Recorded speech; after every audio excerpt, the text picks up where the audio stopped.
कितनी हैरानी की बात है कि जिस पहाड़ के विकास का दावा उत्तराखंड सरकार करती है, उसी पहाड़ को सजा के तौर पर शिक्षा विभाग इस्तेमाल करने जा रहा है। दरअसल बोर्ड परीक्षा में खराब परिणाम आने पर शिक्षकों का ट्रांसफर पहाड़ पर कर दिया जाएगा। ऐसे में शिक्षा विभाग ने खुद पहाड़ पर विकास के दावों की पोल खोल दी है। ये रिपोर्ट देखिए। पहाड़ पर विकास की शिक्षा विभाग ने खोली पोल। सजा के लिए होगा पहाड़ का इस्तेमाल। परीक्षा में खराब परिणाम पर टीचर्स चढ़ेंगे पहाड़।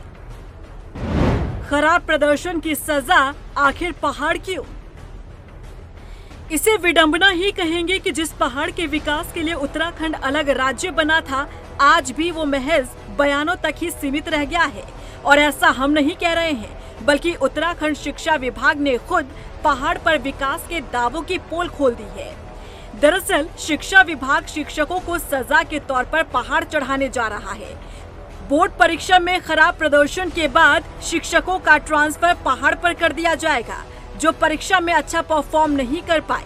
यानी कि शिक्षा विभाग भी मान रहा है कि बीते 25 सालों में उत्तराखंड के पर्वतीय क्षेत्रों में विकास के नाम पर कुछ काम नहीं हुआ।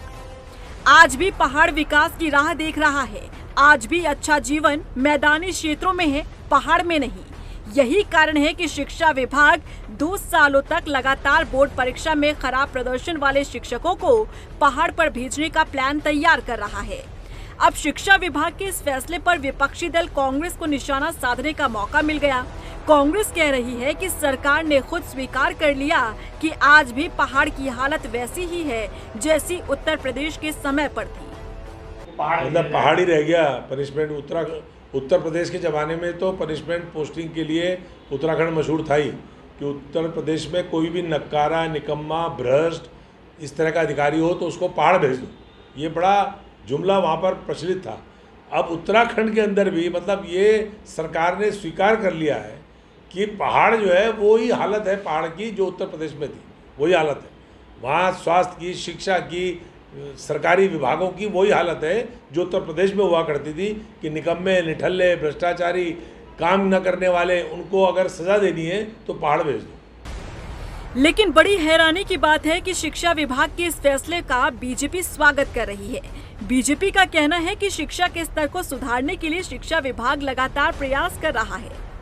देखो, विषय ये है कि किस प्रकार से बोर्ड के परीक्षा परिणाम ठीक आवे और विद्यालय का परीक्षा परिणाम सुधरे। छात्रों के हित में किए गए कोई भी निर्णय, अगर वो छात्र के हित के निर्णय हैं, विद्यालय के हित के निर्णय हैं, तो उनको समाज भी स्वीकार करता है, उनको पब्लिक भी स्वीकार करती है। मुझे लगता है कि शिक्षा मंत्रालय लगातार डॉक्टर धन सिंह रावत जी के नेतृत्व में, पुष्कर सिंह धामी जी के नेतृत्व में इस व्यवस्था को ठीक करने के प्रयास में लगा हुआ है। कठिन चुनौती है क्योंकि एक तरफ जो है प्राइवेट स्कूल्स सरकारी विद्यालयों के लिए चुनौती बने हुए हैं, दूसरी तरफ जो है कई जगह जो है अलग अलग प्रकार के विषय के टीचर्स उपलब्ध नहीं हो पाते, तो वह भी एक चुनौती बने हुए। इन सब चुनौतियों के बीच में सरकार और मंत्रालय एक अच्छा करने का प्रयास कर रही है। अब ऐसे में सवाल उठना तो लाजमी है, क्योंकि पहाड़ के विकास के लिए ही उत्तराखंड अलग राज्य बना था। पहाड़ तक विकास पहुंचे, इसके लिए उत्तर प्रदेश से अलग स्टेट का निर्माण हुआ था। लेकिन आज भी पहाड़ को सजा के तौर पर देखा जाता है। हालांकि सरकार पहाड़ पर विकास के लाख दावे तो करती है, स्वास्थ्य सुविधाओं से लेकर शिक्षा व्यवस्था में सुधार की बातें कही जाती है, लेकिन आज शिक्षा विभाग ही सरकार को आईना दिखा रहा है, क्योंकि शिक्षा विभाग शिक्षकों को सजा काटने के लिए पहाड़ चढ़ाने जा रहा है। रफ्तार मीडिया के लिए देहरादून से अशोक कुमार, सुशांत सिंह के साथ ब्यूरो रिपोर्ट।